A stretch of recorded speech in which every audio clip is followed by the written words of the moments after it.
Hey guys, young Psychonaut here and welcome to a new video. First of all, I have to get something out of the way. In my last video I said something about 6-APB causing Parkinson's, and after some elaboration from you guys I found out that this isn't true.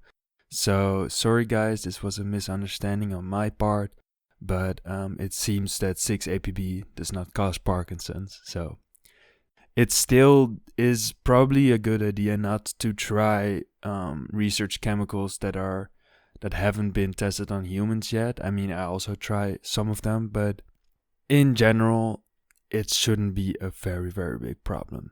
Okay, so also last time I also kind of realized that maybe no drugs should be criminalized at all, and all drugs should be decriminalized at least. So I think I'm also gonna make a new video. Instead of like drugs being legal or illegal, I'm going to basically say where you can get them. Like, can you just get them at a convenience store?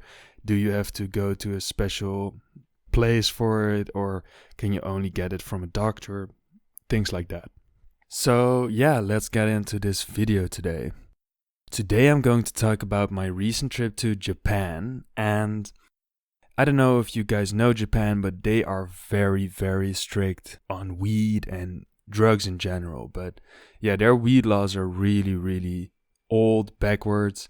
Like, the minimum sentence I think is like 5 years for any type of possession. So I didn't bring any weed to Japan because of these very strict laws. I didn't want any problems.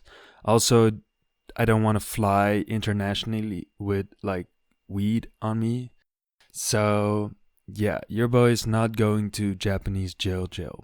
So what I did is I basically took a break for 3 weeks from the ZA when I was in Japan. But I also kind of wanted to, have a fun night or something. I don't drink any alcohol. So yeah, for me, that wasn't an option. I also don't do cigarettes anymore. So that was also not an option. So I searched for some over-the-counter DXM.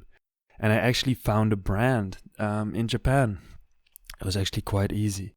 So yeah, I saw this ad for the DXM cough tablets, and Brody was looking slick in the picture.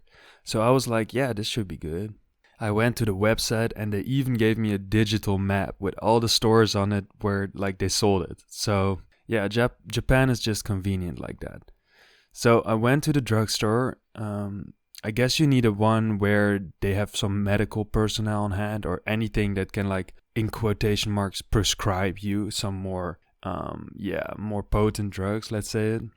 And I bought 1 pack of the DXM pills. You had to fill in a whole questionnaire about, like, have you bought this in other stores? How many packs? You could only have 1. If you have other medications or anything like that. But in the end, he was chill. I filled in the questionnaire and he was like, okay, you're good. It's quite good that they kind of like don't let random young people just take like 20 boxes. But yeah, in the end, I just got it. The Japanese are also super accommodating in general, so he did not question it too much in the end. But yeah, it was pretty obvious that people in Japan misuse the exam and that they know about this misuse, and that was probably also a reason for the questionnaire. So I also got some CBD weed just because CBD is legal in Japan. You cannot get CBD buds, but you can get like a CBD joint where they have some herb material sprayed in with CBD and CBN and things like that. So I got that from an actual regular store. I smoked my CBD joint. I didn't really feel that much from it, so I took like 100 milligrams of DXM.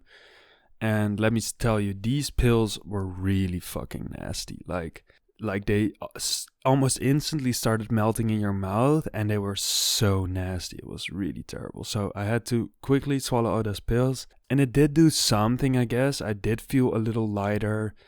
Colors were more intense, lighting was more intense. Everything was a little bit funnier, but nothing much else happened. So that's also when I really realized that for me to enjoy DXM, I really need like real weed. I need some THC with it, because otherwise it's just not really worth the trouble, in my opinion. So in the next few days, I finished the box of DXM, and I didn't buy any more CBD joints because that was kind of a waste of money. So in the end, it was kind of fun to do something in Japan, like any substance basically that was fun. But one, I wouldn't recommend really CBD products in Japan to actual stoners because it's really underwhelming. So it's not really worth your money. And also, I'm just not that interested in DXM without weed. And that's when I really realized this. Also, I was a little paranoid to be caught with the joint, even though like CBD is legal. For real weed, you can get like a minimum of 5 years, like I told you guys, which isn't like a small number. I'd say like literally no police was driving around during my visit there, so it was kind of fine in the end. So if you're going to Japan, you can in theory try DXM and CBD and things like that, but in my opinion, it's not really worth it without the ZA. So that was my experience in Japan with DXM, and I guess also a little bit of CBD. I'm also going to make a short video ranking all the DXM brands that I've tried, so stay tuned for that. And thank you for watching and have a good one.